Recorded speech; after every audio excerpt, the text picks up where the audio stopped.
What up, everybody? My name is Loopie, and today we're going to be doing a tier list on every single song I have released from the beginning of this channel. So not what came before this channel. So September 25th, 2019, all the way to the latest song, which is May 8th of this year, 2026. I made the original video of all Loopie songs tier list on June 23rd, 2020. So I felt, because I'm bored, I felt like why not revisit everything today. I actually have the screenshot of what I had put for these songs in the, original video. I do not have the same sentiment for these songs anymore. Simply because when you evolve as an artist, your standards, they always go higher. That's important. But there are songs that I made back then that I think are amazing still. So we're gonna have a look at every one of them, because there are 210 songs. Yes, I counted. There are also songs that I left out, which I felt like weren't important enough to be placed, and I also wanted to include songs that are readily available on every platform. Now, they might also be on YouTube exclusively, but they're public, they have been seen before.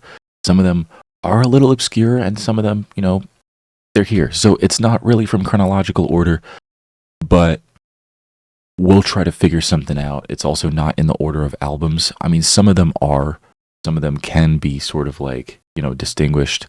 But also the tier maker website didn't really account for the time that I did those screenshots. So they kind of just, jumbled everything up. But let's give it a try. Let's start with first one, Loopie, Mad Scientist. I'm going to put average, or could be better. It is the first song I ever came out with. It's the most symbolic one. It personalized my entire existence on YouTube as a rapper. And that is the sort of mantra that I decided to, go with. So yeah, keyword objective, I will say average, actually. It's not even that bad. I actually thought it was one of my better songs that I came out with back in 2019, so I was extremely happy. Still a song that could be listened to, but you can tell I was really, really shy coming into the rap game, I guess. We're going to do Trash for Lost. I thought it was kind of shit. What is this? Keyword Envy. I think it's also trash. These, the keyword albums don't really have that much to offer, and I mean, it's just the beginning. It's not something that will guide a new listener into my discography, because these are also exclusively on YouTube. They're not on my Spotify or anything like that. I can't attribute anything more than just trash for some of these keyword ones. So I'm going to also put trash. So I already put trash for keyword possible, and Lost was average before, and Envy was amazing, but it just wasn't. I'm gonna put for keyword overkill. This was with Jekyll. This was one of my first feature tracks I've done. I'm gonna put could be better, or maybe average. I think we both absolutely killed it. It was one of the better keyword songs that I've come out with, and also it was the beginning of my presence in the YouTube community, the YouTube rap community, and I was extremely happy to make this song with Jekyll. Tripped Up Propulsion, I'm going to put average because I'm not really proud of my vocals, but Tripped Up made an absolute performance in Propulsion. This was, one of those songs where, he did definitely outperform me. But you'll see that in the early discography, a lot of the songs I made with Tripped Up, I'm not exactly proud that I've made these songs, because I didn't give myself the absolute best performance ever. And you'll find that later on with Tripped Up, we just meshed so well together, because I felt like I really found my element, especially with him as an artist. And, we're both, pretty good artists. We're really good artists who, mesh well together in a song. And I'm glad that we were able to make this first song in Propulsion, 2019 or 2020. I think it was 2019. Russian Roulette, I'm going to put trash. It's already been on trash. We're not going to talk about that. Nuclear Message was one of my best songs. I think it's trash. I think I was just trying to go fast and do my little fast rabbity rab. It sounded stupid, but it made for a very legendary quote in my discography, which was, "Like a stepbrother, I'm fucking this beat." So, you know, I'm not even too mad at that, I guess.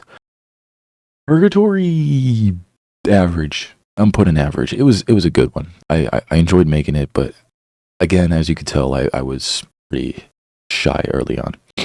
Spicy Shit could be better. So I put Up There for Spicy Shit, and I put Amazing for Purgatory. I think that's just the evolution as an artist. But I mean, it's on the same like category as Mad Scientist. So I guess you could say that like I am consistent with my opinion in a way. Keyword Insane, I'm gonna put on Could Be Better. It was also one of those songs that just tried to do like the little rapidy rap, fast rap stuff, and it kind of just fell flat. Keyword Insane 3 could be better. Again, it was one of those, you know, moments where I was pretty shy. Not shy, because I was never really shy with like the vocals. It's just that the biggest criticism that I was given was that I would whisper in my tracks quite a lot, and I understand. And since then, even today, I find it hard to be able to do loud vocals. Even when I try very hard to do loud vocals, it just doesn't come out. And I think that's because of the timbre of my voice. You know, my voice is deep. Normally, I would be able to like have some sort of like, you know, rasp and some sort of pipe that, you know, makes me yell. But I suppose also when I was a little kid, like very squeaky squeaker, some people would know this already, that I fucking screamed so loud at such a high pitch. I think if I wanted to scream, I don't even think I'm physically able to do that anymore. Yeah, I don't know. Mentally Confused, I'm going to put Up There because that one showed how much I kind of grew as an artist, because that was the beginning of problems that I would go through that I would sort of write about. And this was one of my first breakups in 2020. It kind of hurt. So I wrote that song, and it was over the like whap whap whap whap whap whap whap, but it was like one of the rap remixes of it. I can't remember what it was called. Redbone? No, not Redbone. How come it's the Childish Gambino one that was made into like a lo-fi remix. So it wasn't my beat, so it couldn't be put on Spotify. It was on YouTube only, and it wasn't like legitimate, but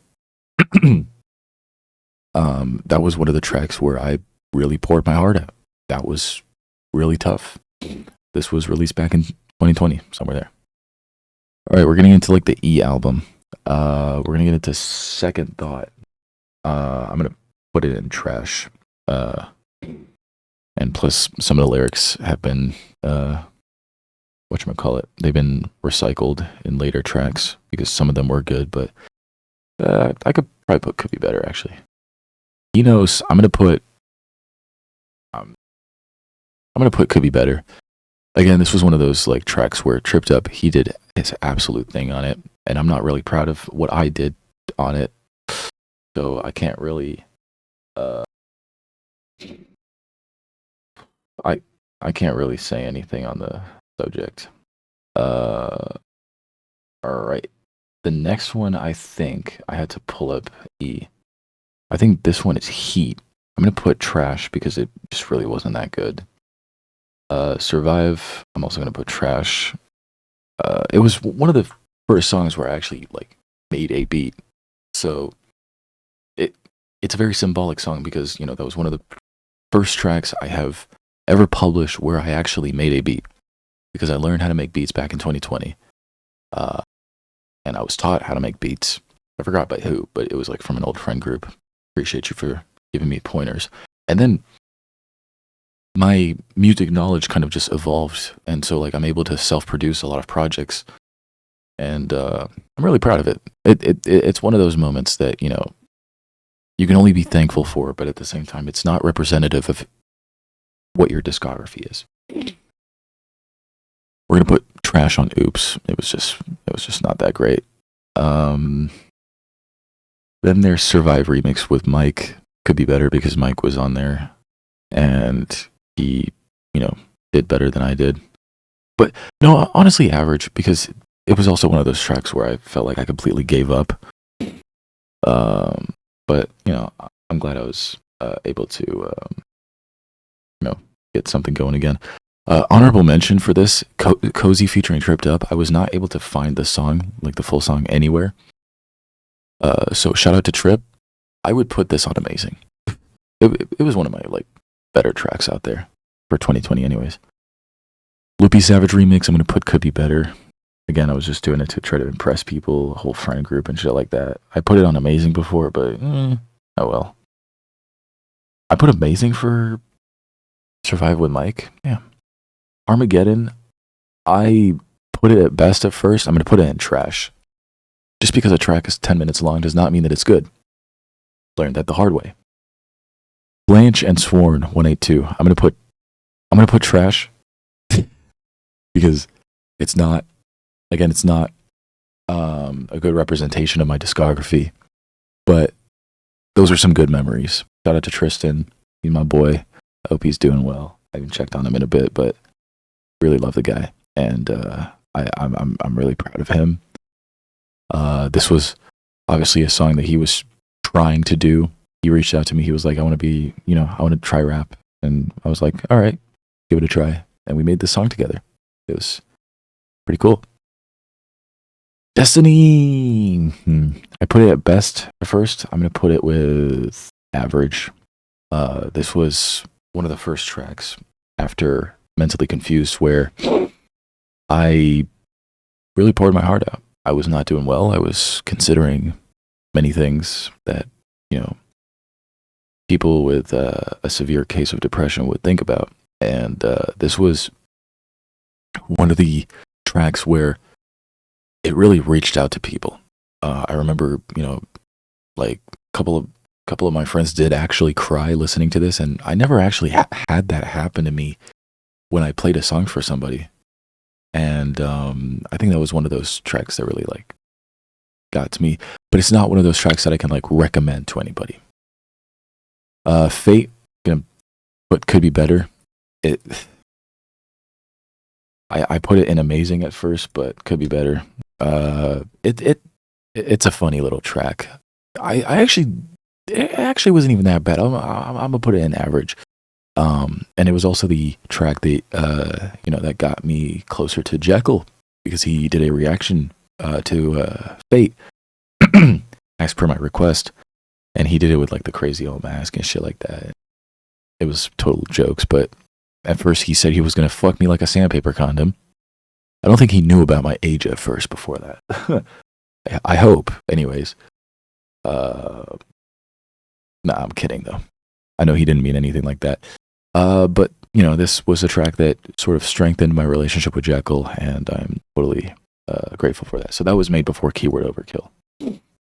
Hot in the Act, I'm going to put up there. It's not one of my best,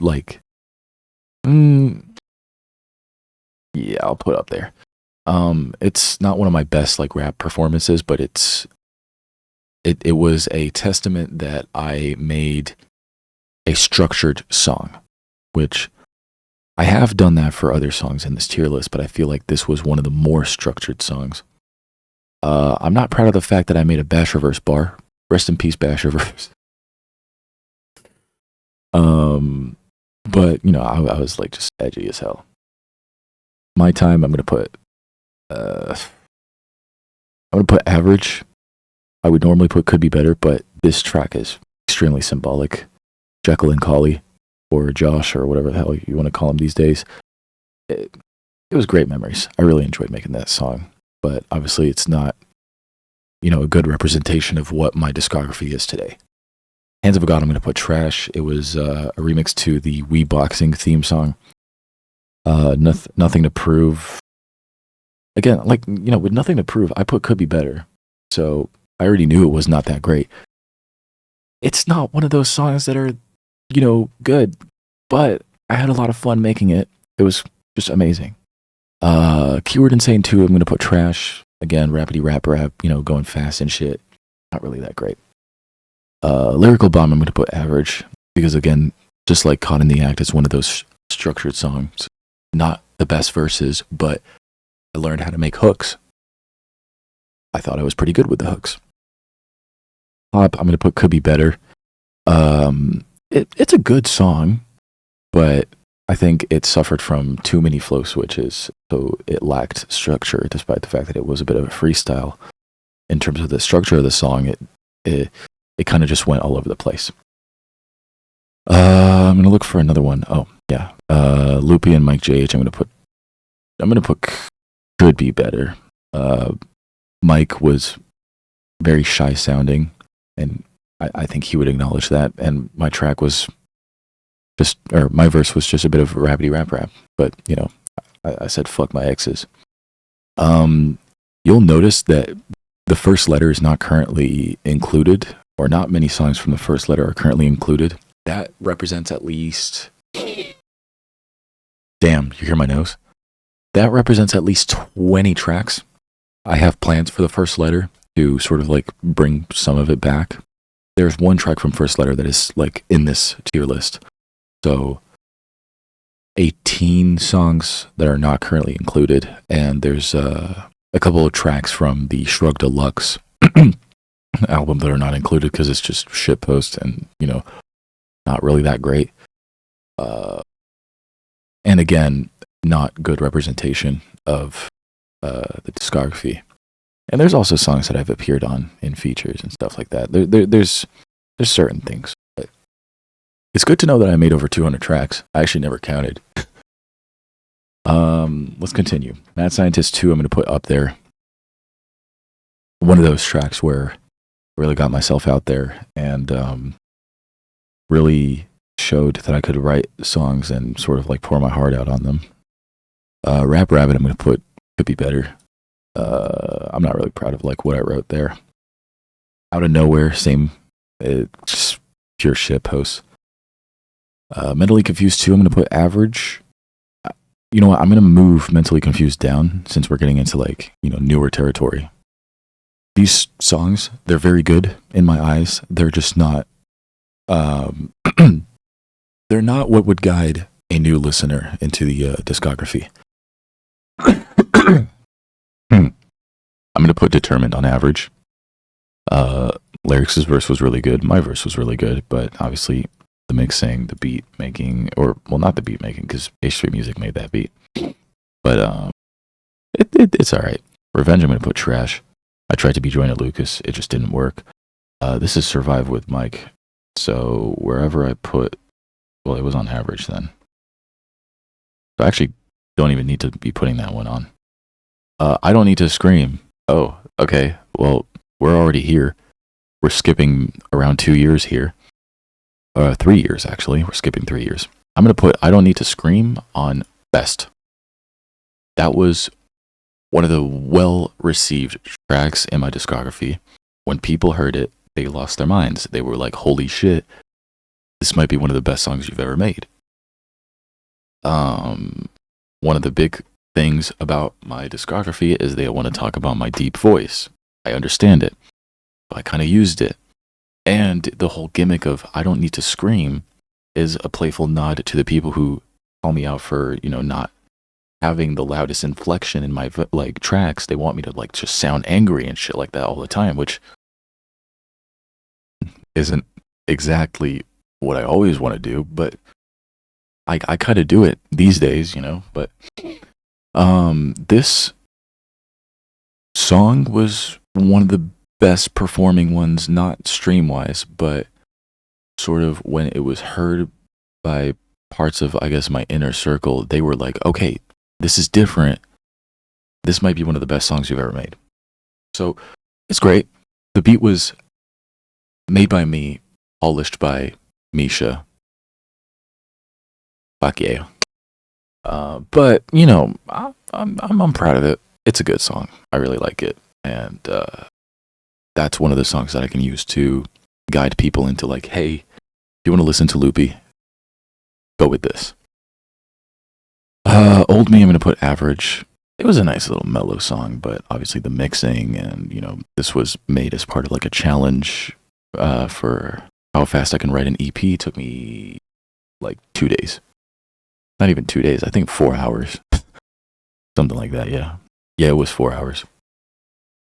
Under Control, I'm going to put up there.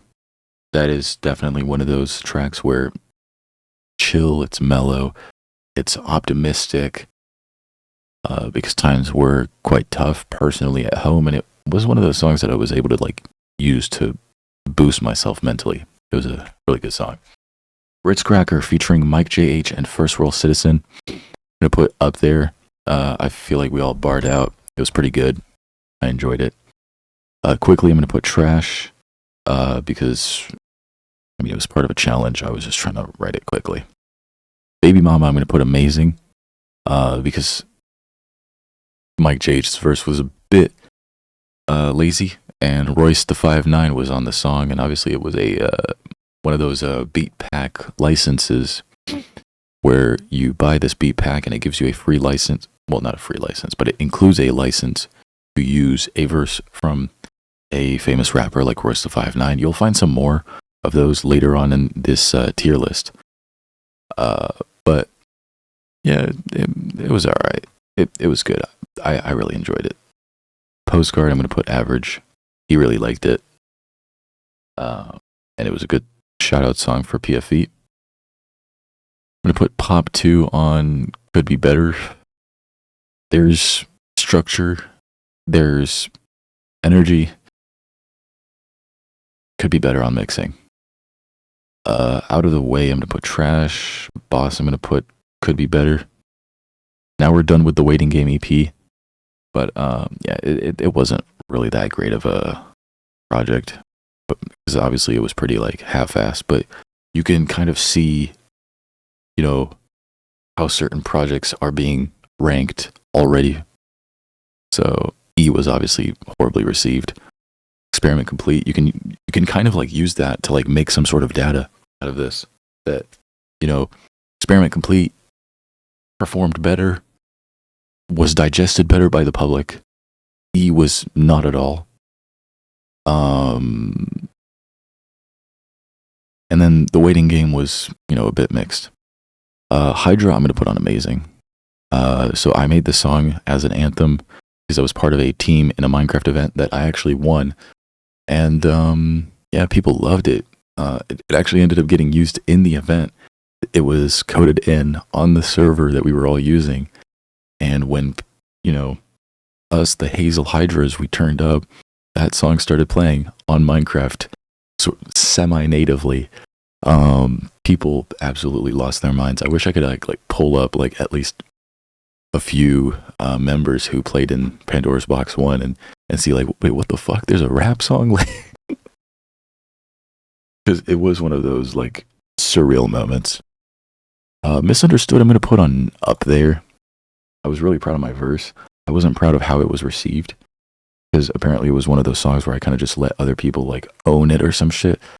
That's some bullshit criticism, honestly, because I think what makes a rap song with collaborators is if, we both sort of like kept it real in our verses and, really mesh well together and have the good chemistry. And I think I have great chemistry with Stuns and Blaze the Messiah. So I think that, the criticism that I kind of just let myself get ducked under these two other features and I was no longer the main guy anymore. I don't have to be the best feature. Blaze the Messiah and Stuns do not have to be the best feature. It's a song that we made together in unison. It should be digested from start to finish as either it's a good song or it was a bad song. Now, I can argue that if I put someone on a song and he's absolute cheeks, I can understand that. But we weren't absolute cheeks. We were all good. I'd say we were all good. So I think to sort of discredit me as an artist for what, really? Because there's two other people on the track. They rapped, and you have some sort of personal attachment to them does not make my verse shit. My verse was good. But and people like that, they say it themselves. They're like, "Oh my god, that's fire." Then as soon as they hear their homies, it's like, "Oh my god, I'm losing my mind. He said the thing." Like, get out. Okay, we're getting to some of the mad scientist stuff. I removed the intro because it's just the intro and nobody gives a shit. Bazooka up there, one of the better songs on the Mad Scientist. Really enjoyed it. I'm going to put Is He Ready on Amazing, because really kind of a curtain call type of thing, where I'm like, the red curtains, they're opening. Is he ready? Is he ready? And then, they open. I get into it. I start rapping my thing. I'm doing my thing. I'm talking about personal experiences. I loved it. Is He Ready is a really good song. I'm going to put Tsunami on best. That was one of my best performances on a boom bap beat, and this was in 2022. So honestly, I really outdid myself on that, and I was really happy. And Tucker / First World Citizen made an absolute fucking banger out of Tsunami. I came up with the sample, and he twisted my sample to the point where it didn't even sound like I chopped it, because he chopped my chop, and the chop was just amazing. Certified, I'm going to put amazing. It's just a good project all around, not going to lie. And then I'm going to put Heisenberg on up there. It's one of the weaker tracks in the EP. Mad Scientist 4. Now you can tell how chronological it doesn't get, because this was released in 2024. I'm going to put this in best. This was my absolute favorite beat to ever make. This was the best beat, objectively, that I have ever made. It was one of those tracks where the beat did not sound the same all the way through. Start to finish was one thing. It was one full work of art. And that was one of the best songs I've ever made. One of the best beats I've ever made. Or the best beat I have ever made for sure. And it makes me sad because I will never have another chance to go back to this beat and actually revisit it and just write more verses to it, because it's kind of just gone. I've already made the song. It already exists, and I can't exactly write another verse or two on the entire beat. I mean, I could, but what would be the point? Where the beat's at, I'm going to put on Amazing. I made the beat for that as well. And very motivational song, melodic. This just works extremely well. Shitty Ass Rapper was... Oh, so Where the Beat's At was released in 2022. Shitty Ass Rapper was released in 2024 or 5. No, 2025. I'm going to put up there. Basically, I talk about the fact that I kind of fell off of YouTube, since hitting the 100K, which now I do not have anymore. I kind of just, took a bit of a step back, and I'm kind of like, do you blame me? I spent so long just trying to win that winning in itself felt like losing. And, I kind of just outlined the importance of, hey, there's more to life than just accolades. Look around you. And so I kind of just talk about the fact that hey, I don't want to please the world anymore. I don't need to please anybody. I'm happy where I am. At least I tried to convince myself that I'm happy. And yeah, this was actually one of the better received songs in my discography as well. I would argue that I could put this on Amazing, but I'd put it up there. Did I put...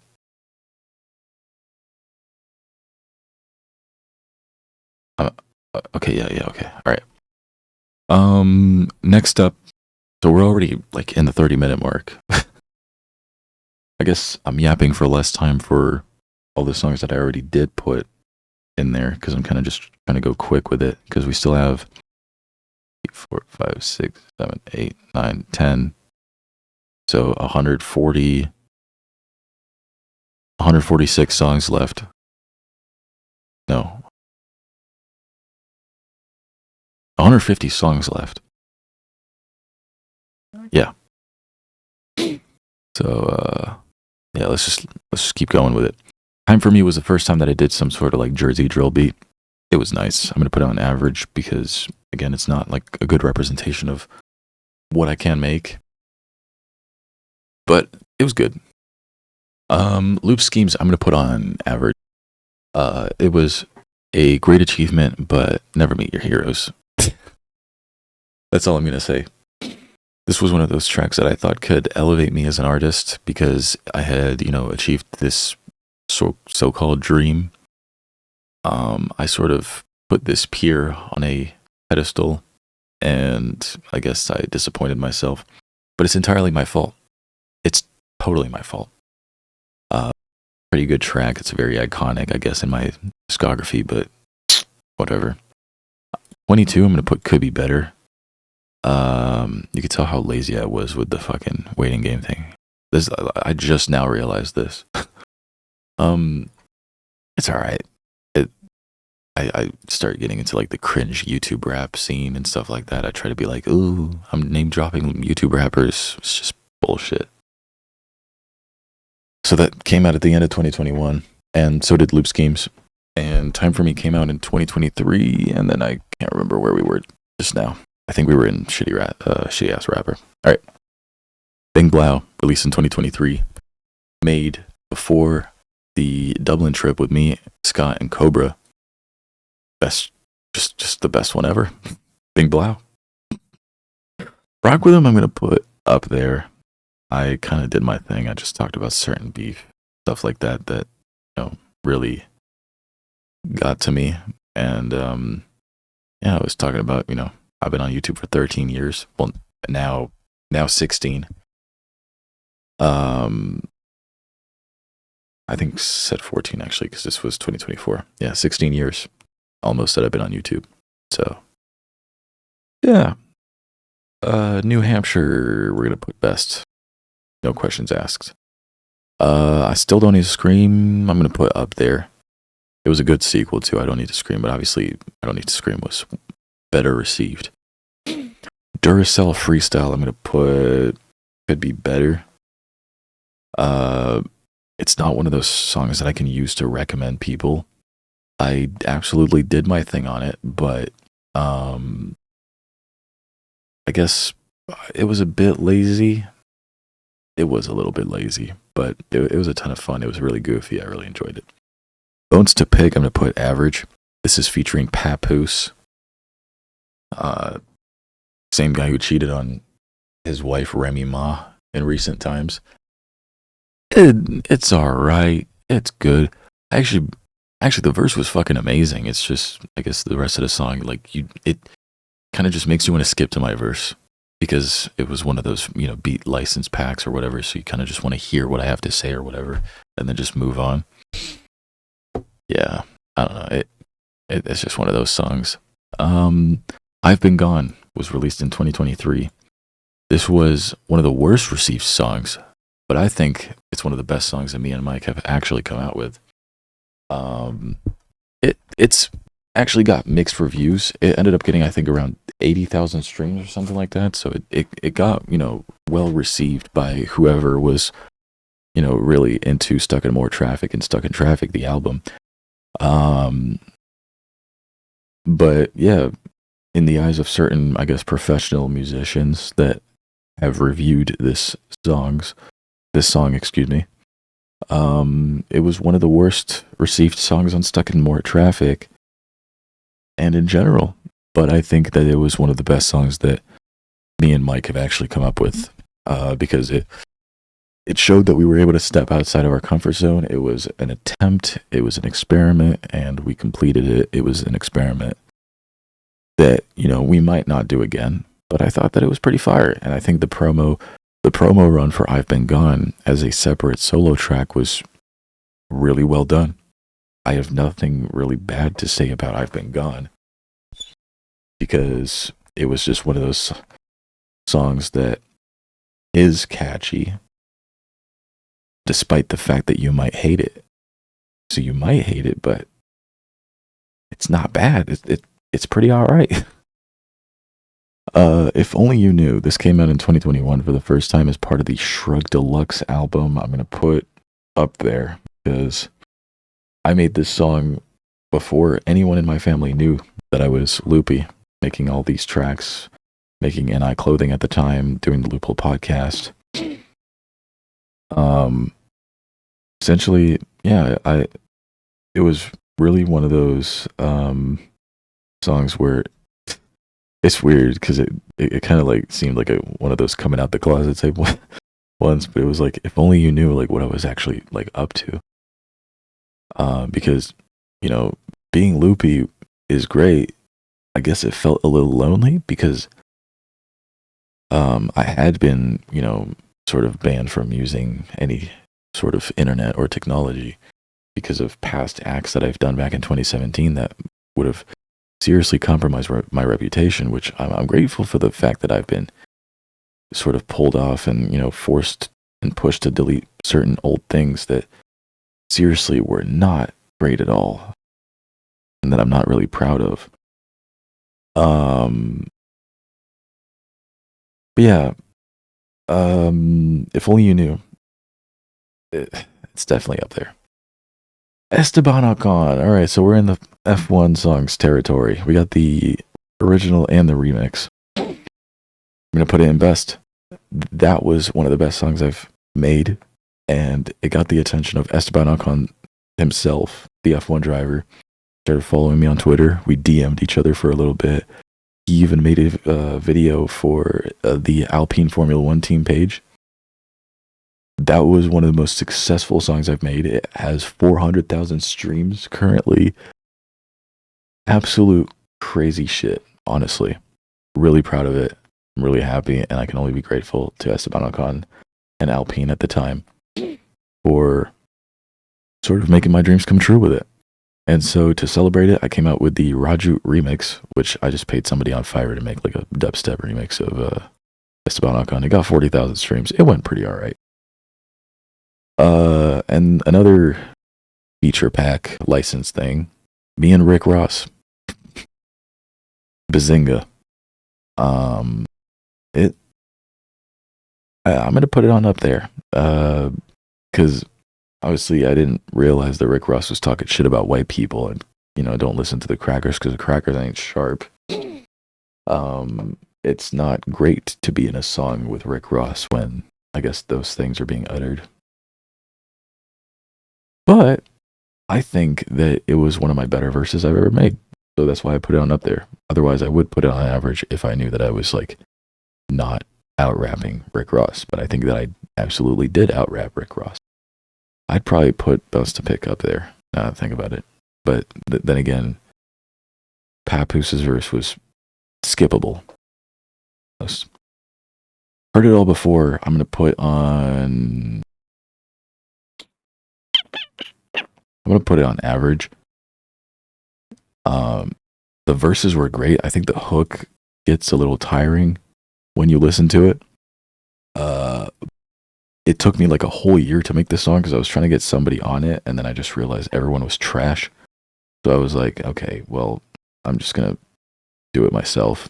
And it was a little diss because there was like a bit of a feature contest, like an open verse challenge for a certain song. And so I decided to use the verse for this because I was actually kind of pissed that someone who was objectively shit was picked over me. I say objectively shit because like off, barely rhyming and shit like that. And dude only got picked because, they're friends. When people said that I was, out of subject. It was a song called Square Off My Pivot or something. I don't know how you can be like off topic when you're scoring off your pivot. Like it, I suppose it's like a, like a basketball reference, because you pivot, step back three, whatever, from downtown, whatever. It's talking about the fact that you sort of change your position, you change the way that you see things, and you try to win in that regard. So that verse was badly received, and the one verse that was favored or was a verse that was kind of shit. So I was like, all right, well, made an open verse for these.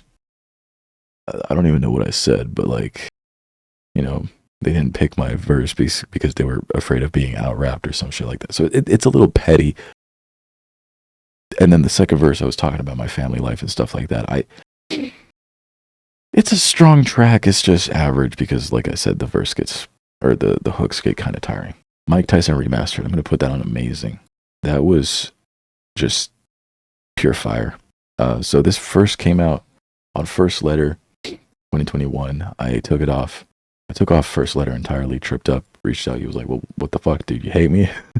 And then, I had to like make sure, no, Trip, like this ain't about you. Don't worry about it. It's just, I don't want to keep the First Letter.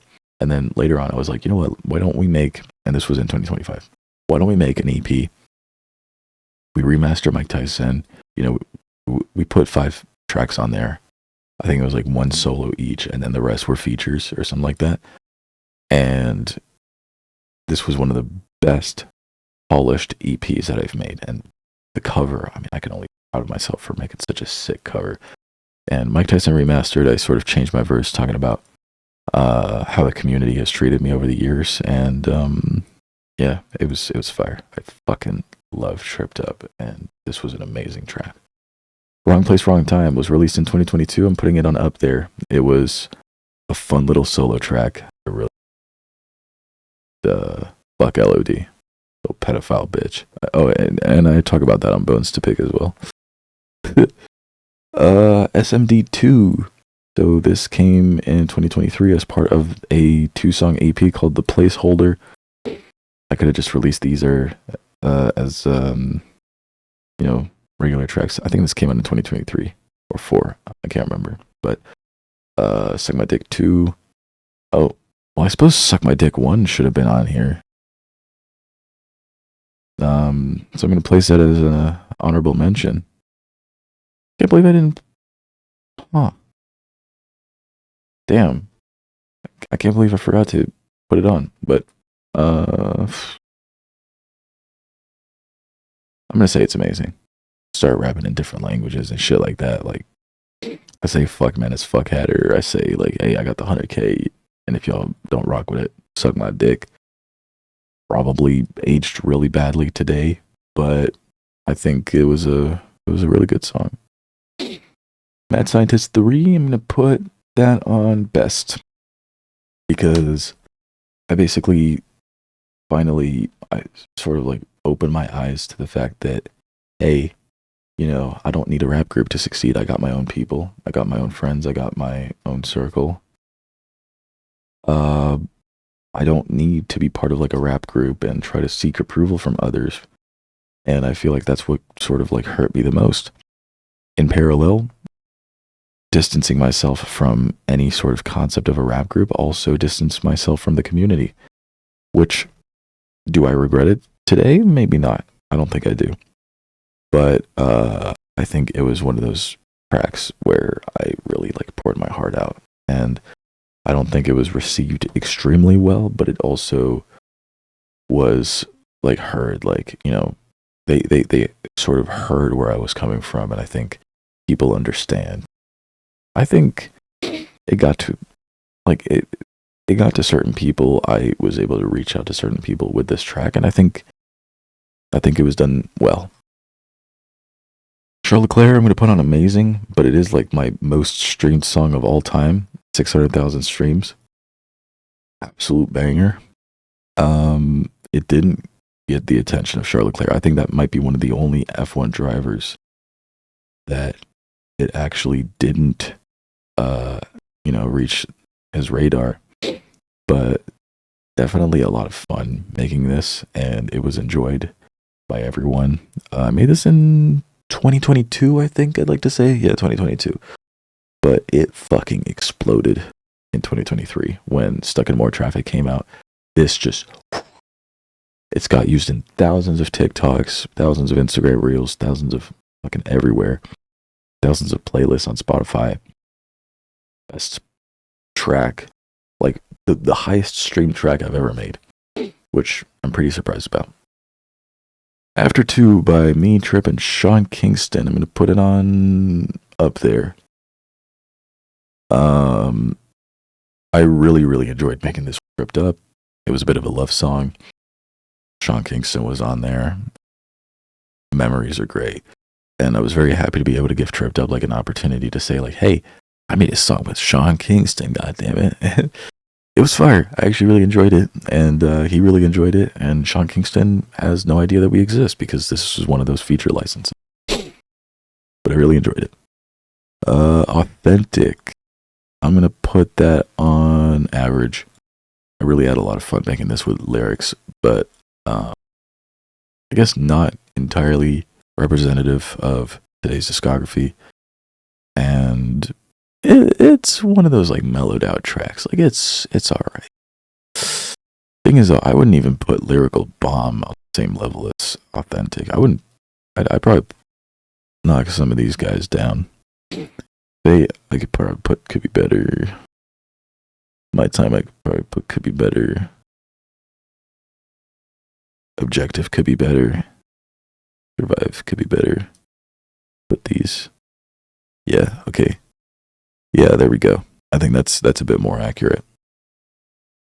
Because that would mean that I'm putting some of these like old, like average tracks at the same level as some of the new tracks. Because objectively, Authentic is a way, way better song than Survive or My Time or Fate or anything like that. Like, absolutely. I'd probably upgrade Duracell. Yeah. And then put Trash for 22. Yeah, there we go. All right, we're back. No Time to Stall. This was released in 2024. First made in 2022. Never able to release it. This is going to go on average. This recycles songs, or recycles verses from songs, so not really great, but it's all right. Lost Myself, I think, is one of the best songs I've ever made. And the cover for it, I'm really proud of it.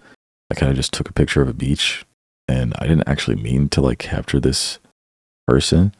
They were actually just dead center on the grid of like the camera, and I didn't mean for that to happen.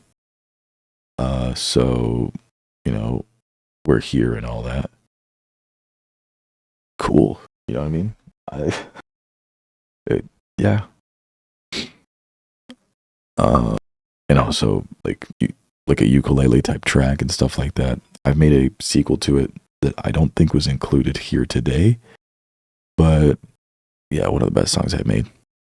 Spiral, amazing. Being Tripped Up, we absolutely killed it. The beat is fucking fire. It's just amazing. Desperados, I'm going to put on amazing. Had a lot of fun making it. Very goofy from me. This is off the Beveragino's EP. Yeah.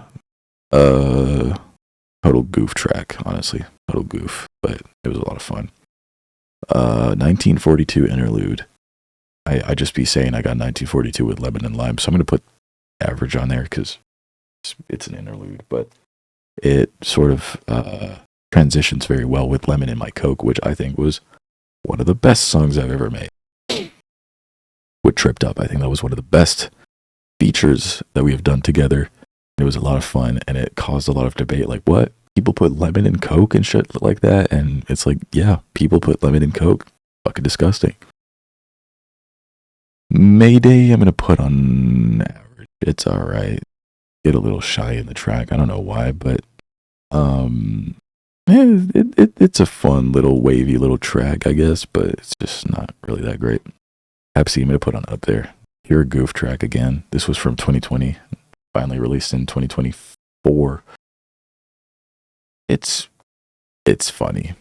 It's funny. It gets extremely gay. It gets extremely sexual. Liv absolutely hates it, but I love it. It's up there. It's funny. It's just absolute memories. With Blueface, I'm gonna put on average. Average because I did amazing on that song. Blueface was fucking garbage. So Blueface was the hook of the song, and I basically you know what? No, I'm gonna put it on up there purely based on the fact that it's an absolute troll song. And I essentially just be dissing Blueface after the first hook. On my second verse, I just be like, guys, that was fucking horrible. Like that hook was trash. I'm sorry you had to hear that. I also felt like it was a bit dangerous because I was like, damn. Like, you know, I'm saying all these things. I hope they don't come after me. One with rhythm, I'm gonna put could be better. The beat was a little shit, but it was also one of those like wholesome tracks. But not something I can recommend. Calypso, I'm gonna put trash. It was just lazy, very lazy. Full View, this is with Nampson. I'm gonna put average.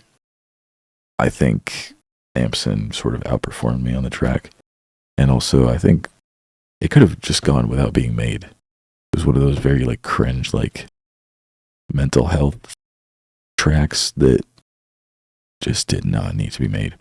Chorus, I'm gonna put trash. It's not really great. Did we cover all the Beveragino's tracks? 1, 2, 3, 4, 5, 6. Yeah. So you can see Beveragino's from this data. They didn't perform great at all, but those two tracks really stood out. And then Pepsi, Pepsi was just pure fun. Propulsion 2, I'm gonna put it on an amazing. Me and Trev, we had a lot of fun on it. Definitely a fire beat. You know, I'm gonna put it on best. I think it was one of the best performances we made, and it was a great ode to Propulsion 1, which was counted as average. Really based on the fact that my verse fell flat, but his verse was amazing. I think both of our verses were amazing. So definitely a lot of fun right there. Sorry, Lando Norris satire, I'm going to put on amazing. Pissed a lot of people off. It was funny. And I got to apologize to Lando Norris because, I made fun of him for not winning and fumbling races, and now he's a world champion. So fuck me in the ass. Pretty please. I'm going to put amazing. It's a love song to live. What can you say? Power of Love. I'm going to put best because, you know, it was a song to celebrate me and Liv's engagement, and I'm extremely proud of it. Still Spitting 4. I'm going to put it up there. I did my little thing on there. It was lovely. On my love shit, I'm going to put amazing because,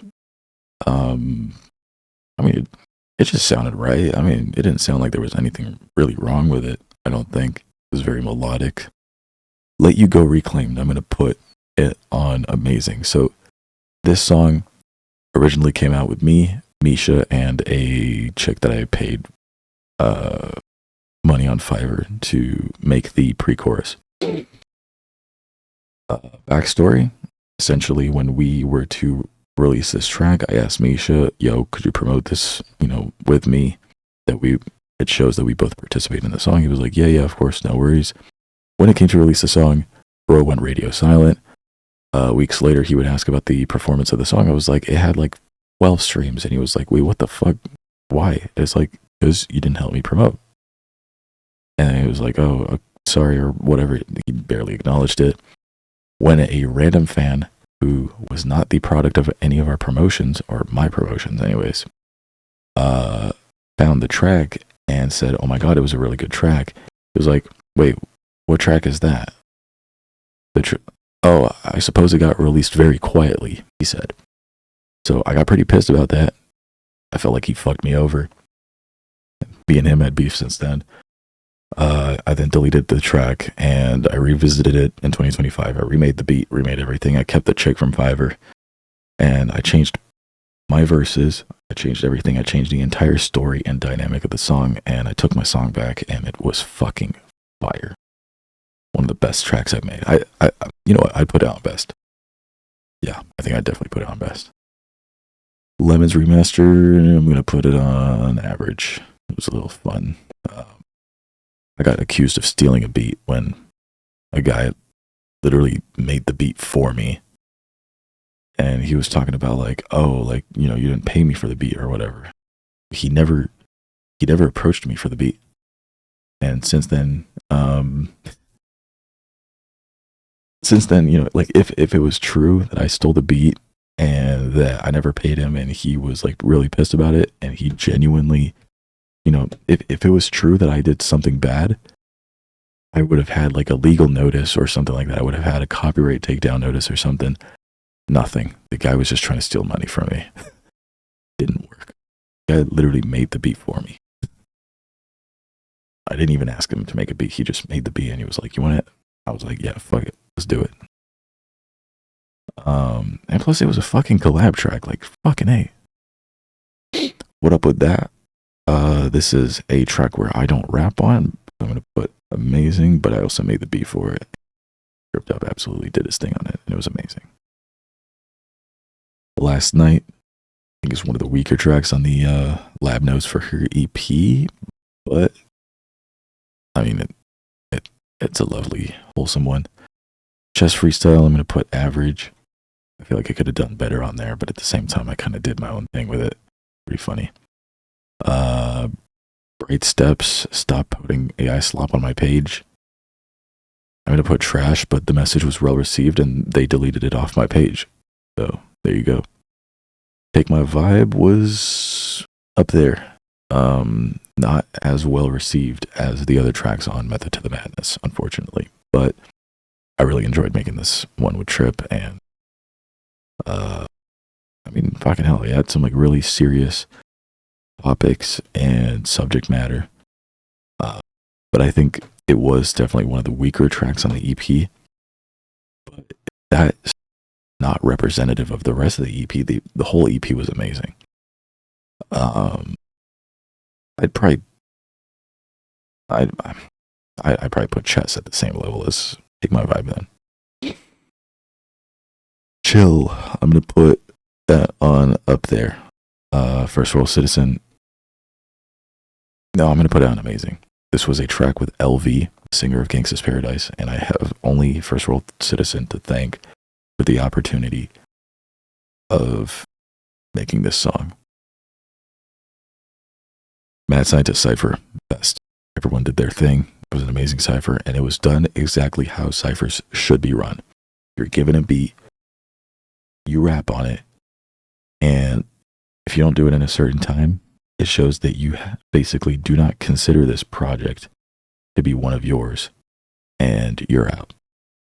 And so I kind of did that for certain artists, and none of these artists knew that this was going to be a cypher. And so when they found out that it was going to be a cypher, they were hyped because they were able to coexist with other artists on the track, and it went fucking ballistic. It was great. It didn't perform that well stream-wise, but it was extremely well received because this is how ciphers should be done. No excuses, no beef, no ego, no politics. You just go in there and you do your thing and you fucking perform. Everyone performed at the best of their ability. It was great. All right, we're getting into the last one. So I think we're at like 1428, 56, 70, 84, 98. We're at the last 100 songs. Very good. I'm going to take a break. I'm going to take a little breather, and then I'm going to come back. All right, I'm back after my little break. Ozone. I made this with the homie Sam. He gave me a old FL Studio project when I was at his house in London in 2024. It goes on amazing. I absolutely did my thing on there, and he, you know, he helped me create the backbone for the beat that I kind of just twisted up into some type of Jersey flow, and yeah, it went pretty fire. I'm gonna put Small Mind on up there. It has concert potential. I think the feature was, obviously I think the song was a little rushed because I wanted a feature like as soon as possible, but Loopie did his thing on it. It was pretty good. VIP for You, I'm going to put on amazing. Just great memories and honestly great track. Franco Colapinto, I'm going to put on best. Absolutely one of the better performing songs. Absolutely went fire. And Franco Colapinto saw this and absolutely hated it and talked about this on a podcast with Alex Albon. And yeah, he just hates when people make songs about him. But the fans, they love it. They absolutely love it. Esteban Ocon House Edition, I'm going to put it on amazing. It was good, but I guess it didn't get received pretty well. It got 20,000 streams, and people don't really talk about it that much. And I think even Esteban Ocon himself, he kind of just moved on, I guess, from rap anthems about him. He saw the dubstep remix. He didn't see this one. So, end of an era, I suppose. Isaac Ajar. I'm going to put on amazing. Definitely fire track. I wish it got the same attention as the rest of the tracks, but it didn't. But I can only imagine that maybe once he starts performing more in F1 later on, I think maybe, just maybe, this track will get a little bit more traction. Mad Scientist 5, I'm going to put on best. I basically rap over every single Mad Scientist themed beat. So the Cypher, 1, 2, 3, 4, Tsunami. And then I think that's it. Yeah. Fire track. I kind of go over everything, and it was a great, sort of checkpoint track where I just reflected on everything and just, yeah, it went extremely hard. So, best fifth song. Japanese Girl, I'm going to put on average. It was a indirect sequel to Shitty Ass Rapper because Mike was trolling around bass and turning into a Japanese girl. I mean, it would look pretty hot if I was a Japanese girl. So, yeah. Stephen Bunting, I'm going to put on best. It didn't get received how I would imagine, but it's fire. And I was actually able to meet Stephen Bunting, which was amazing. Thank you to Liv for the opportunity, and obviously her parents as well. And yeah, he heard this track, followed me on Instagram, and I made a little reel, and he accepted my little collaboration. Got seen by Bambino Becky, of all fucking people, and many others in sort of like the darts industry as well. So it got really, really well appreciated, not well received on Spotify streams, but it went pretty good.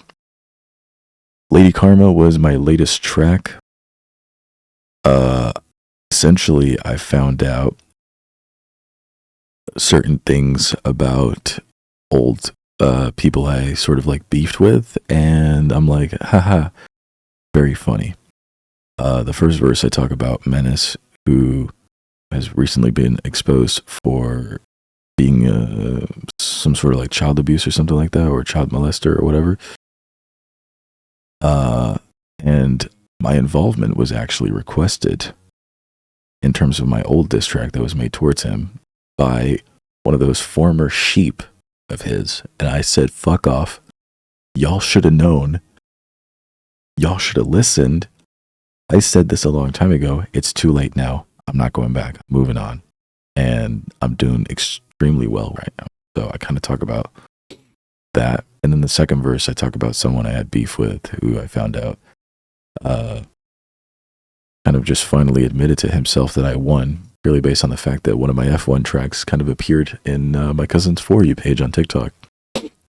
Not my cousin, his cousin. I don't know if I said that, but I'm going to put that on amazing. It was pretty good. It was funny. International, I'm going to put on trash. It was half-assed. I was trying to rap in different languages, and it was just whatever. Charlotte Claire 2, I'm going to put on Amazing. I feel like it should have gotten more attention than it did, but you know, it was quite a lot of fun making it. Low Ball, I'm gonna put Could Be Better. My first song I've made in person with a feature, and it was a buddy of mine, classmate from over 11 years ago, and we were able to reunite and make a track together. It was a lot of fun. Lemons 2, I'm going to put on Average. I'm going to put on Could Be Better, actually, since I put Lemons on Average. The sequel didn't really go too well, but, you know, that's fine. Rush Hour, I'm going to put on Up There. It was my first funk beat. And me and Mike, we did our things. Mike did a little, like, rappy, fast rap thing that wasn't well digested, but that's fine. I'm going to put Away on Amazing because I was able to pour my heart out pretty well, and the beat was actually really well made. Red Light, I'm going to put on... It was just purely troll. Rain, I'm going to put on Average. It wasn't well received. Mike was sort of called out for being a little shy on the beat, but I liked it quite a lot, actually. I didn't find any qualms with it. I'm going to put A Different World on I think this was one of the first solo tracks that Mike made, and it went good. It showed that Mike was capable of actually making a solo track. Where I Stand, I'm going to put on Best, because this was a melody for a beat that I kind of came up with in my head for like about 2 years, and I was able to put it to fruition, and it absolutely hit hard. It was super well received.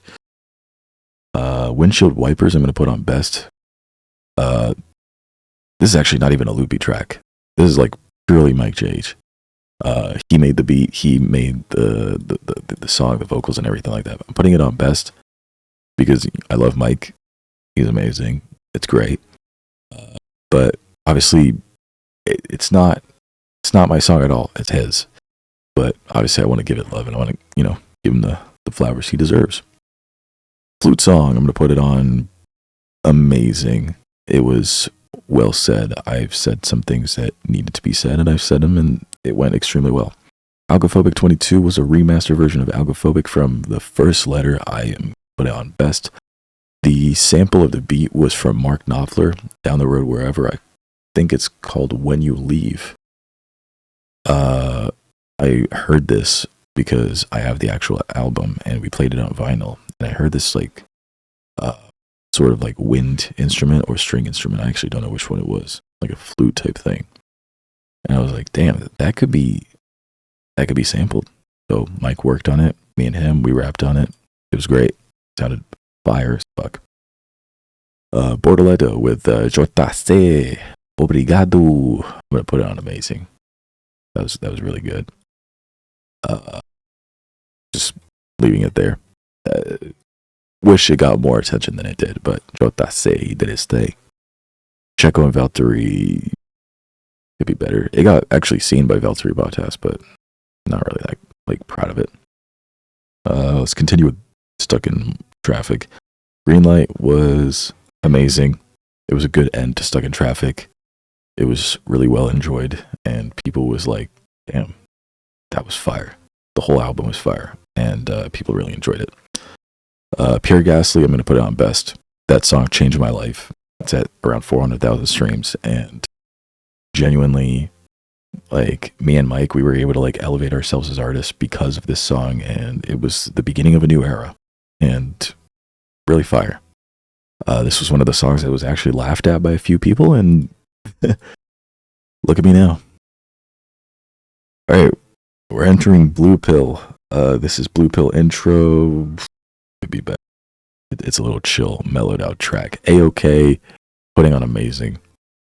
Basically stays very optimistic despite personal and mental issues. And yeah, it was actually pretty fire.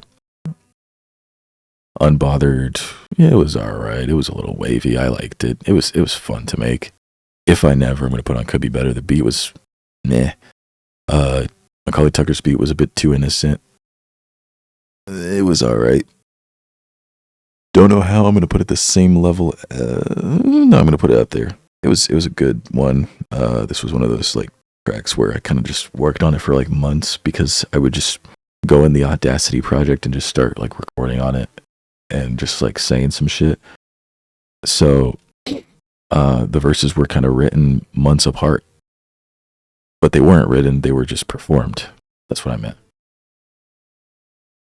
I think this is Ha Ha Ha. I rapped it in French. Could be better. It was alright. And then Run It Back was average. I was trying to do this like party house song. It didn't go too well. 365 Days with You, I think, could be better. A love song in like a minor key was not really the best from me, but you know, I was kind of like new to all of it, and Liv really likes it, but not one of the. It's not the best that I've done for Liv. Red Pill. Get into Red Pill. Average. It's a better intro. It was more captivating than Blue Pill. Hidden Different. This pissed a few people off, but I'm going to put it up there. I was kind of pissed of people kind of just treating me the wrong way. And, you know, this came after participations in certain tournaments or contests where one was favored more than the other due to simply personal attachments and bias. Woe. Yeah. Woe was made after I was going to put somebody in this song, but then they ghosted me and I was pissed and I was like, you know what? Fuck you. I'm going to do it myself. I've actually ruptured this relationship with this artist because I think they were a little bit too self-centered, especially when I got that person on the podcast and they were like, oh, like you guys didn't really talk about me. It was like, yes, we did. We, you know, introduced you as an artist and then we talked about regular things on the podcast.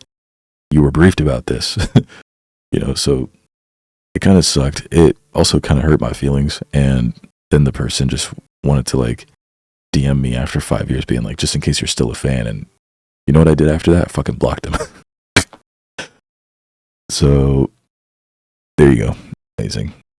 I'm going to put it on up there actually, because I kind of just slurred my words in there. Griffin, I'm going to put it on average. It was fire. It was also one of those like Minecraft event anthems. It didn't get received as well though. Still Spin 3, I'm going to put it on average. It was alright. It could have been better. Filet Mignon, I'm going to put it on up there. This actually was one of the tracks that kind of like pissed off Macaulay Tucker, but I mean, we're like, it's alright. Well, not pissed him off, but he like made it very clear he doesn't want me to swear on any of his beats anymore. So completely understand. And then You'd Be Crazy with Jekyll, I'm going to put it on average. Jekyll absolutely did his thing. I think I could have done better. Maybe a little lazy from my part, but yeah, it went pretty well. It was one of the more appreciated tracks on the album, but I don't know, I felt like I could have done better. All right, let's continue with the Stuck in More Traffic songs that I see. So Charlotte Claire was included in Stuck in More Traffic, and then there was another song that I've Been Gone was in there. We're gonna put Lexus by Mike. We're gonna put it on best. I think this was one of the amazing. This was one of the solo tracks where he really like got himself out there and really like, you know, started doing his thing. I made the beat for it. I didn't perform vocally on the track, but he did amazing, I think. All right, we're at 57 tracks remaining. So you can see that there's some of them that I like sort of appeared in features and stuff like that. And then there's like certain remix songs that I decided to like add, but yeah. All right. Hunger for This Fire, I think, was amazing. It definitely really hit well. I'd actually put it on best. The beat was well made. The singing was well done. My verse was good. His verse was good. It was just an all-around really good track, honestly. And then Never Wrong was also one of those extremely hard-hitting tracks. Actually, I'll upgrade Lexus because it was just that good of a track. But yeah, you can see that I was extremely proud of Stuck in Traffic. It's Stuck in More Traffic. Rush Hour, no, it deserves where it deserves to be where it deserves. Trying to see. It, I mean, 7 tracks in best from Stuck in Traffic era. 1, 2, 3, 4 tracks. Yeah. I put average for what, Rain and Red Light. That's fair. None of them made it in the lower ranks. So, I mean, yeah, I think it's pretty fair. Do we get into Shrug? Yeah, let's get into Shrug. 10K, I'm going to put it on up there. Good celebratory track. I actually didn't even do too badly on there. It was really good. I guess not one of those tracks that I could use to introduce somebody. Exquisite, I'm going to put it on up there as well. It was good. I enjoyed it, but obviously it's not really consistent with what I do now. Need No Help, I'm going to put on average.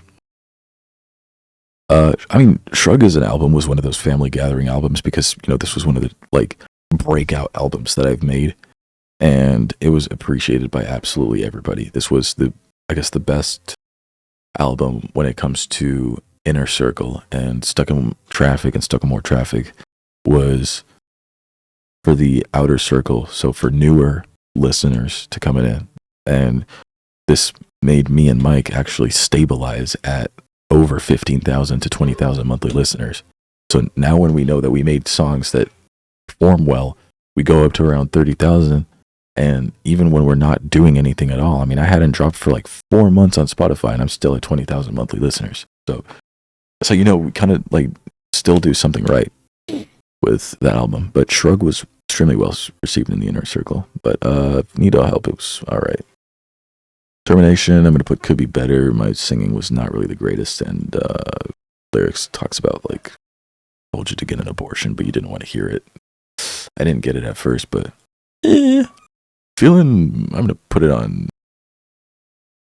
I'm going to remove Exquisite from up there, and I'm going to put it on average, and I'm going to put Feeling up there. Feeling was really good. It was with Rafe, and it was with Mike JH. Spirit Tracks, I'm going to put Could Be Better. This was my first ever track with Namson, and Namson's verse, it was alright. It was good at the time, I just didn't really like it. Now, it's not one of those, the flow kind of just sounded weird. And at the same time, this was one of those tracks to try to get Namson to be on the track. Yeah, it was alright. I'm not the most proud of it.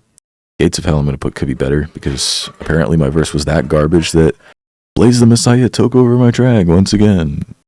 But this was one of the first beats I've actually made for a track. But it went well. It was all good. I don't give a fuck. I'm going to put Could Be Better because that was just me being a total kid, I guess. Not really mature in certain things. It didn't really keep me that well grounded. Still Spittin' 2 was pretty good. It was fire, sort of trap song about just me still spitting. So I thought I actually did pretty well. How It Is, I'm going to put it on amazing. I absolutely did my thing on it. Just rapped like a total beast up in there. Way Up with Nahum.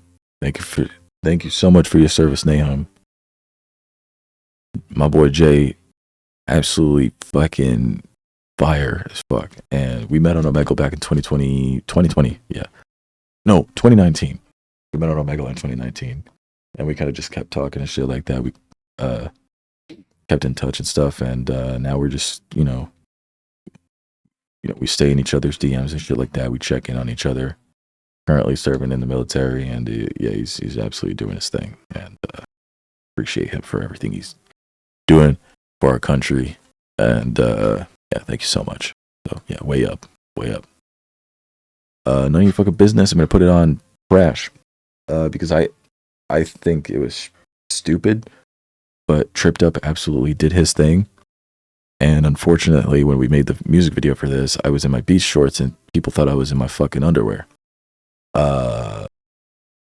Totally my fault. But I don't know.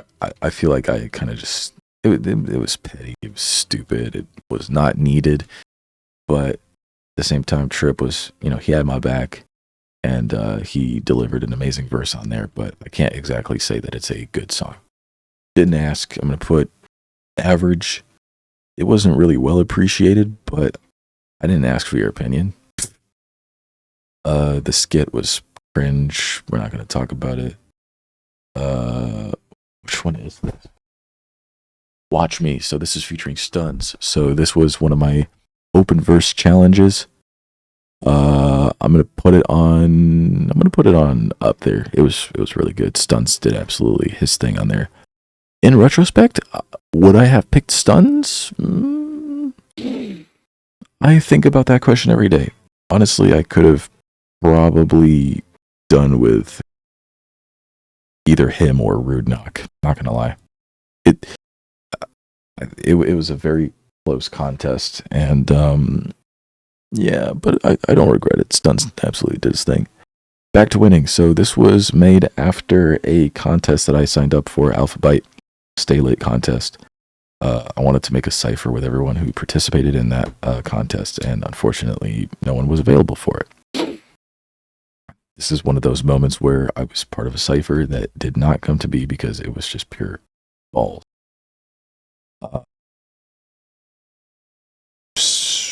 I did not perform vocally in there, and I made the beat. So I'm gonna put it on. Actually, no, I think Jim from the Pharmacy made that beat. But I think I had the vocals or something, or not the vocals. I had the stems for the beat. So me and him kind of did a unified sort of effort. I'm gonna put it on up there. Yeah, definitely up there. It's a very like mixed album from what you see from like the data that you can like extract from my opinion on these projects. Very mixed album, but fire. Moments with Ganny. I'm gonna put it on best. Ganny, absolute fucking fire artist. Actually, the first time I worked with a female artist in my life. Yeah, and probably the only one I would like work with. So Ganny now goes under the name Eulasha, and honestly, fire as fuck. One of the best songs I've ever made. Still consistent with how I feel today mentally about certain things in my life. And Ganny also was able to match this energy perfectly. She really delivered a great hook and also a great verse, and we took way too long to get the verse properly mixed, or not the verse, the song properly mixed. She probably thought I was extremely incompetent, which I kind of was, but it was just fire. It worked so well, and I'm proud of us for being able to deliver a song of this caliber. It was really, really, really good. Talk My Shit. I'm gonna put it on. Amazing. Not for like the fact that this song was like great. I mean, it was. So this was with We Scheme and PFE, and again, this is another one of those tracks where it's like never meet your heroes. Because We Scheme, I would have expected at least a simple tweet or something like that just to acknowledge the song's existence. He would then comment about a week or two later saying like, use me as a this doesn't have enough views button, when, hey, you're on the song, why don't you just fucking send the link to your fucking fans so that we could have a bit more views? You know what I mean? So like, instead of complaining that we don't have views, just fucking, act like you give a shit. So that, those are the many little qualms. And then PFE didn't promote, but I think that was part of like another service. I think this was one of those songs that upon releasing, he also kind of like just failed to acknowledge the song's existence. Would I make another song with PFE again? Yeah, if I got the budget for it, sure. I think after 8 years of being acquaintances, I don't think he would be able, well, not be able, but I don't think he would ever do me the honor of at least a simple discount. I think We Scheme actually deserved a lot of merit for a future song. Well, not a future song, but a song that will be mentioned in about like 4 songs.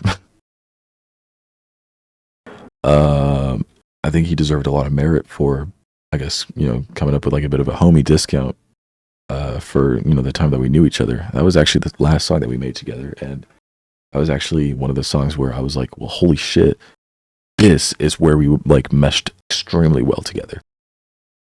So Talk My Shit, it's kind of like a never meet your heroes type song, but I also can't complain. Like I did pretty good on there.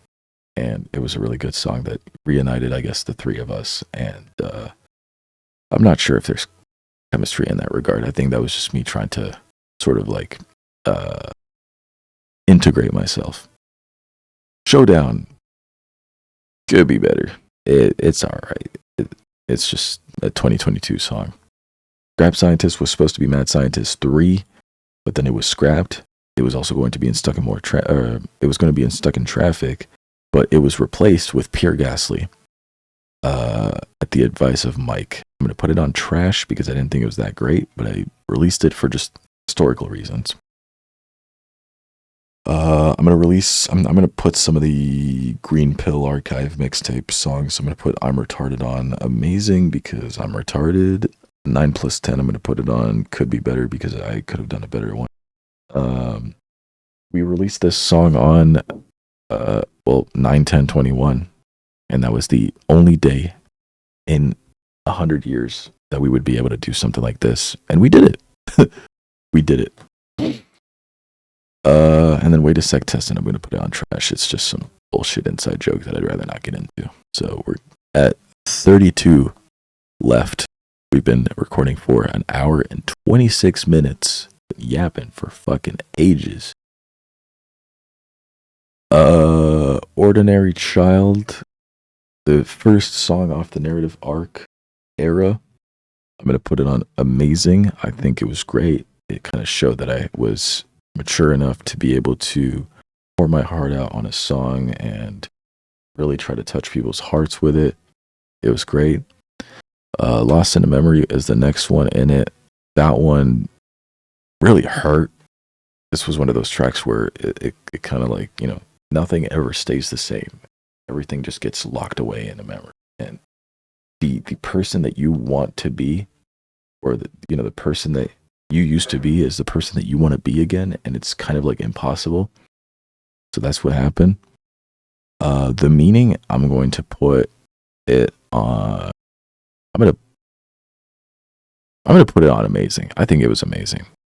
So these are tracks that did not perform well at all on a stream level, but the album itself did perform quite well independently from these songs themselves. But The Meaning with We Scheme was one of those songs that really showed that we were able to mesh together well as artists, and very well enjoyable.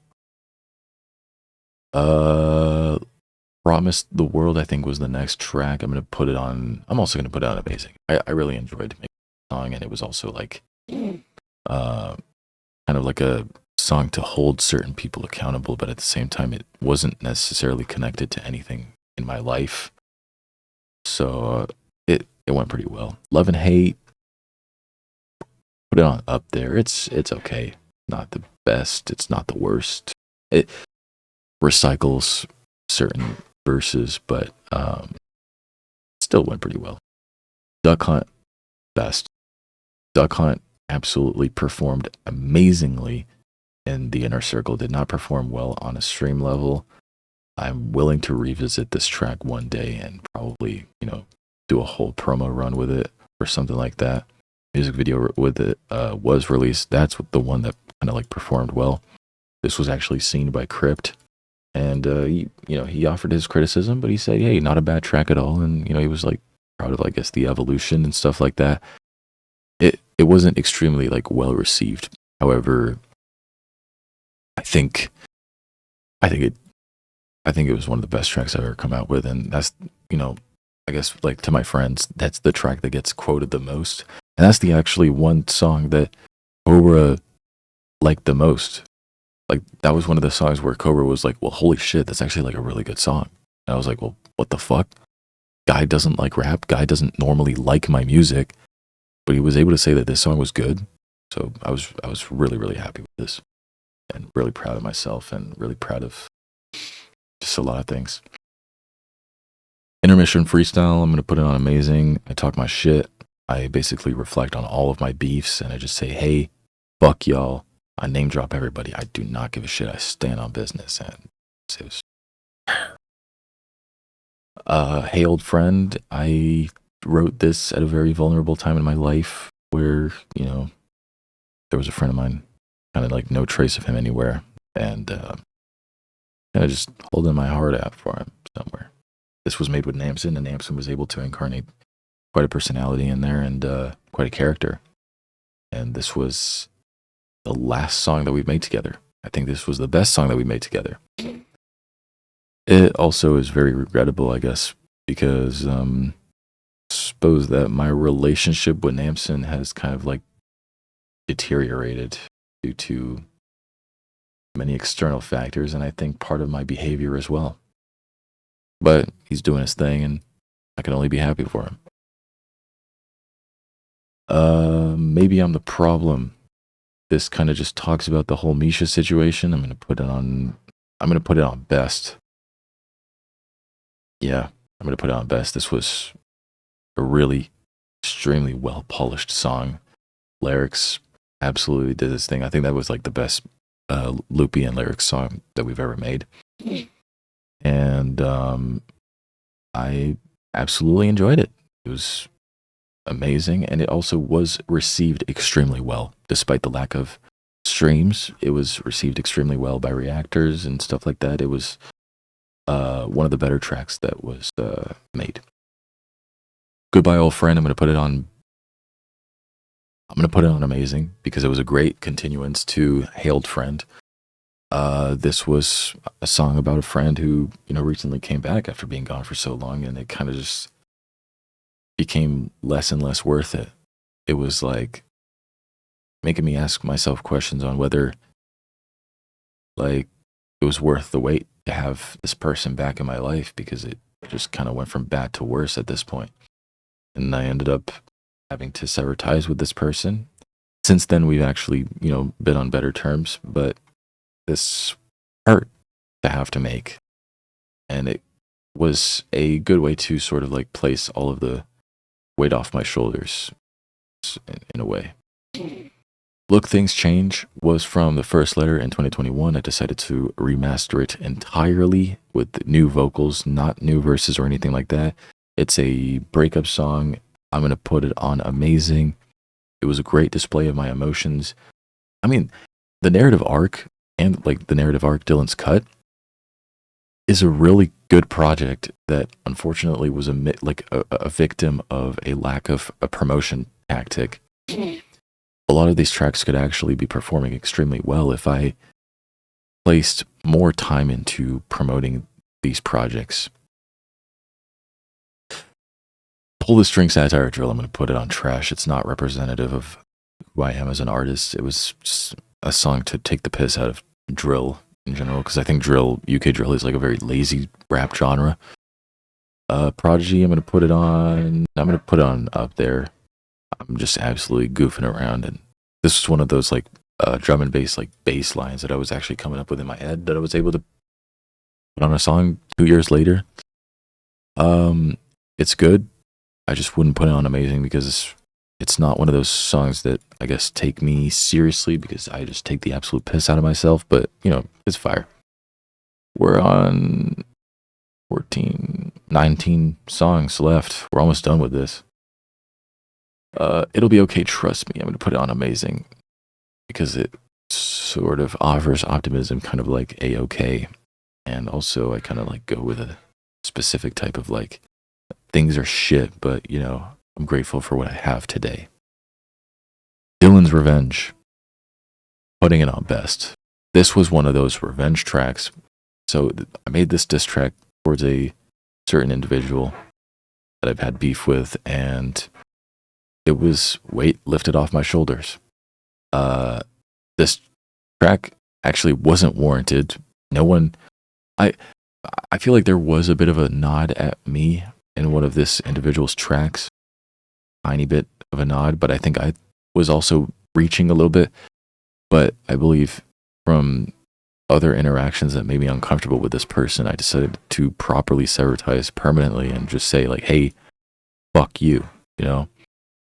I think it was a very good fuck you. Ice Caps, I actually shouldn't have, like, included this, but this was the Loopie remix of Ice Caps with Mike. This was the solo track that he made with First World Citizen. I'm going to put it on best because I absolutely did my thing on that. And I was able to sort of like shout out Mike and thank Mike for all of the time that he's put, you know, into us together for the last 6 years.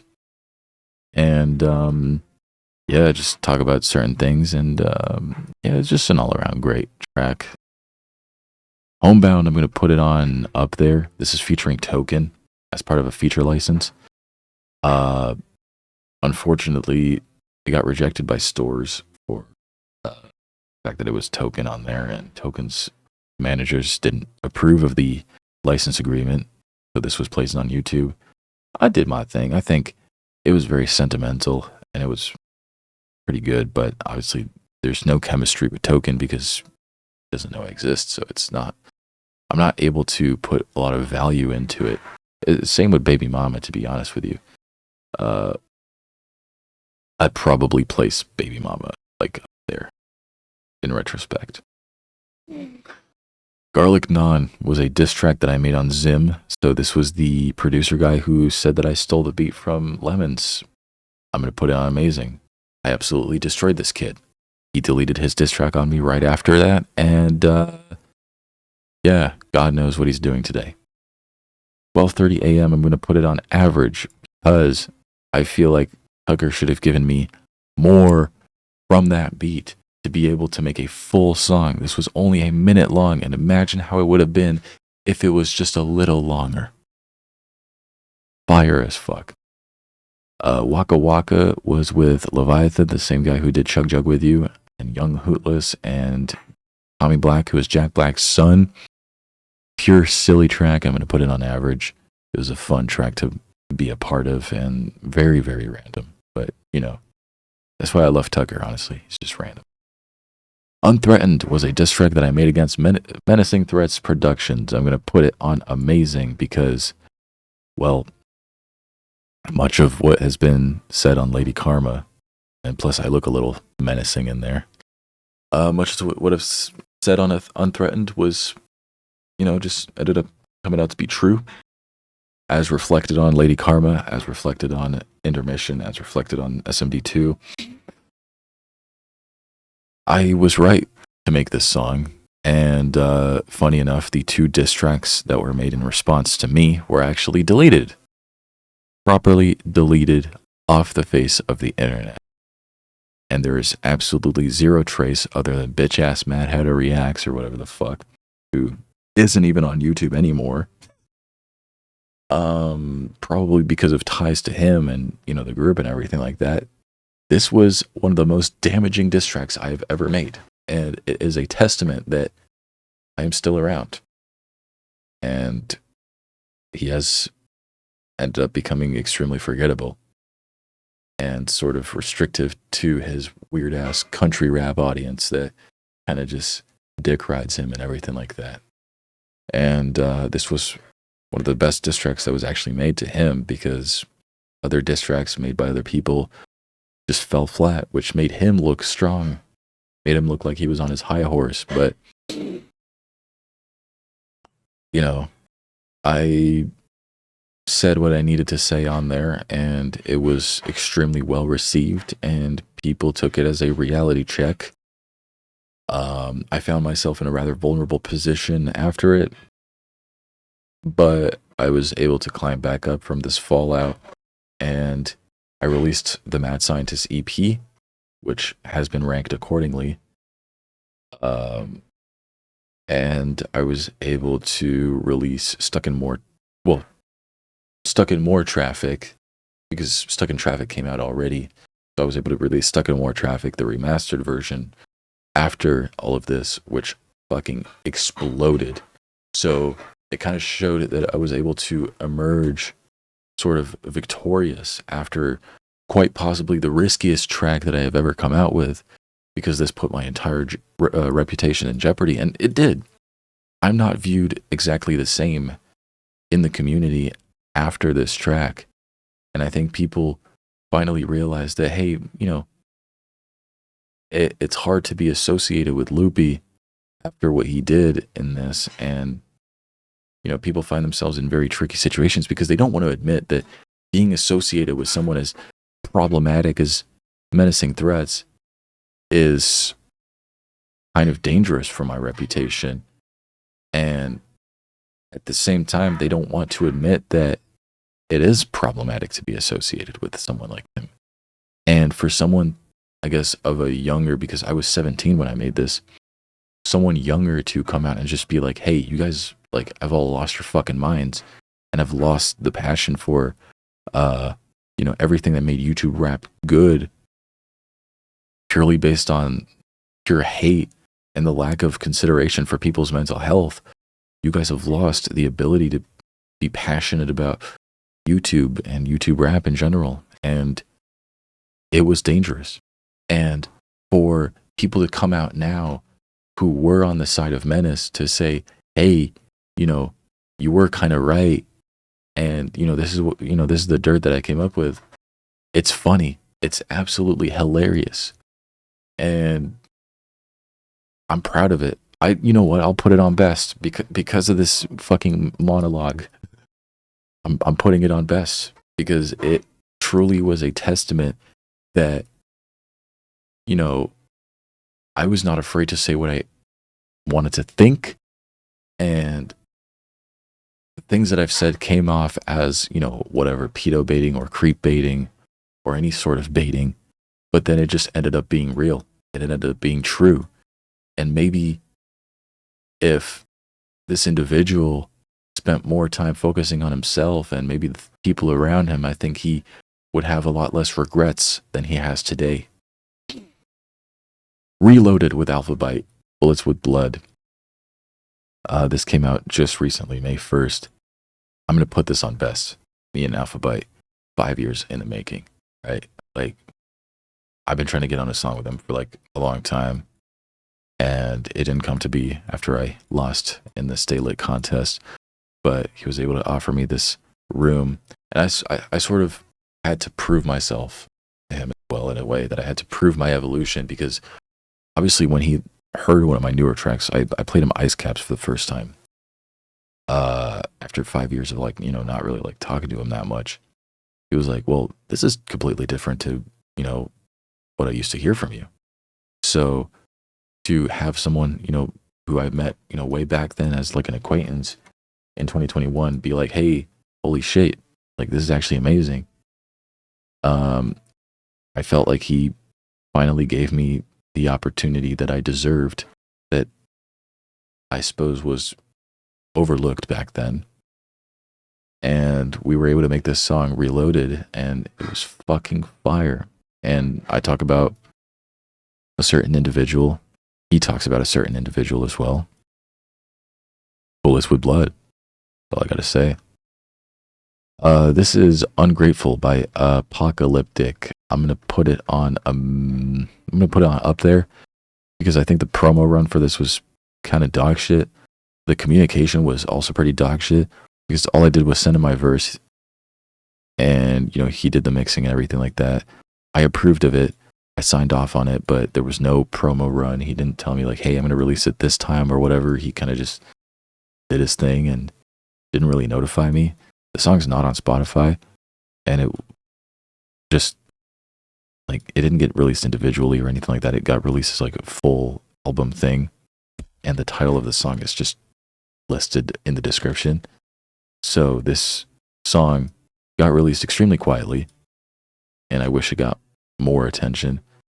I think if it wasn't for that, I would probably put it on Amazing, because it was a really, really good song. I was really happy with my verse, and Apocalyptic did absolutely amazing on there, but I can't exactly say that I'm proud about the way that the song came out.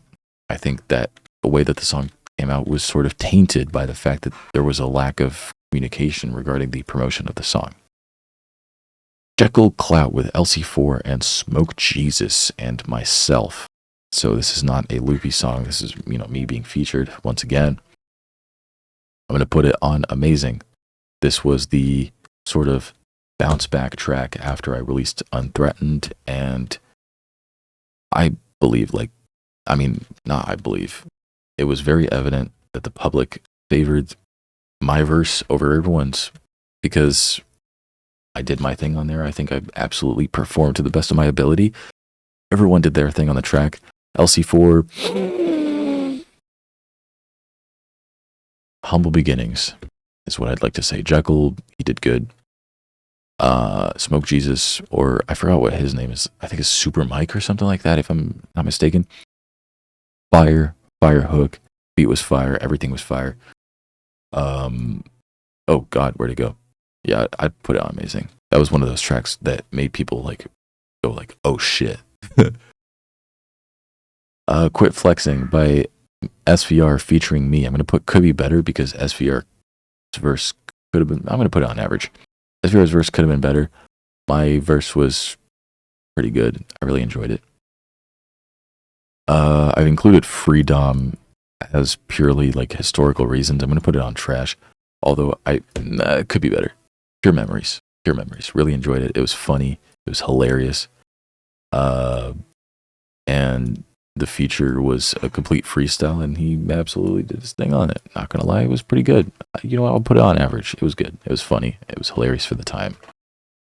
1K, I'm gonna put it on average. It was a good celebration. Didn't last too long because I think about 2 months later, we hit 5K, and then 6, and then 7, 8, 9, and 10, and it just fucking exploded at that point. Who Cares with Rafe? I'm gonna put it on average, purely for historical reasons. It was good. It was all right. We did all right. We did our things on there. It was good.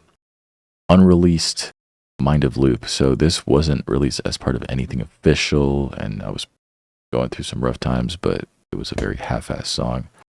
Put it on Could Be Better. We're on the last 3 songs now. High KSI, I'm going to put it on Could Be Better. This concept actually got stolen by a member of the YouTube rap community who came out with a High KSI song later on, using almost exactly the same order of beats that I used. So very high chances that this person saw what I did and wanted to do it for himself and just completely stole my idea and got more traction out of it. I can't say that I'm exactly surprised, but obviously, fuck you. All right, the last 2 songs, Fatal 4. This was released when I was in hiatus on August 2020 and marked a huge comeback. Fucking fire. Tons of fun making it. Total memories. Much tainted today due to beef, but a lot of fun. I'm going to put it on up there. And Fatal 4 2, same thing as well. Just fire. It was totally a lot of fun making it. There would have been a Fatal 4 3, but then we realized that Izzy, though, stole a verse from DDG. So we were like, what the fuck? This actually kind of ended up being a trend where Izzy, though, would start releasing tracks of himself. Well, not really himself. It would be of another rapper, and he would just say it's him. It was actually kind of stupid. But you can actually kind of get away with it now because that rapper actually got banned from YouTube. I think he was put in jail or some shit, so he probably could do it. But since they both come from rather urban backgrounds, it could be very dangerous for you, though, to come back to that route. He actually ended up releasing some original music of his since, so he was able to evolve from that and come back from that. So that was pretty nice. And Mike and lyrics and stuff like that. It was just the beginning of a nice chemistry between me and lyrics and me and Mike. It was great, and I regret nothing. So that is the full, extremely exhaustive tier list of 210 songs of the Loopie discography. You can very well see that there's no bias in there. You can kind of see which albums are were really well performing. I'd say the narrative arc, despite the lack of promotion and the lack of streams, performed nearly as well, if not as well, as the Stuck in More Traffic saga, or Stuck in Traffic saga, whatever you want to call it. Shrug was very well mixed. It could have been received from all angles. Certain songs in the Green Pill Archive mixtape was part of the Shrug Deluxe album, so you can kind of see that, you know, some of it was not extremely well digested. I'm Retarded was, you know, kept there because just that good. The F1 songs obviously were treated with a lot of esteem, except for some of them. You know, you could see the evolution of certain projects in there, certain solo tracks that were released after the Stuck in Traffic and narrative arc eras were not esteemed to be as great as certain recent tracks that came out, and certain old tracks ended up getting more sort of love than some of the newer tracks that are out there. Obviously the early projects like the Keyword series, the E series, the whatever, some of the solos from 2019, they were treated accordingly. Yeah, this was a good tier list, honestly. I enjoyed sort of reflecting on the tracks that I've come out with, and yeah, I really enjoyed it. And I feel like I've been talking for quite a while, and I have a podcast in about 6 hours. I have no idea how the fuck I'm gonna be able to do any of this, but I want to thank you guys so much for checking this out. If you enjoyed looking at this, you probably are not going to watch this, but it's just here for historical reasons. Even if this gets 1 view or 0 views, I don't give a shit. I'm doing this for myself, really. But yeah, that was good. I'm gonna, there we go. Just download that. Boom. There you go. Perfect. Perfect little tier list right there. Thank you very much. Bless up and stay hype, subscribe, and yeah, y'all have a good one. Peace.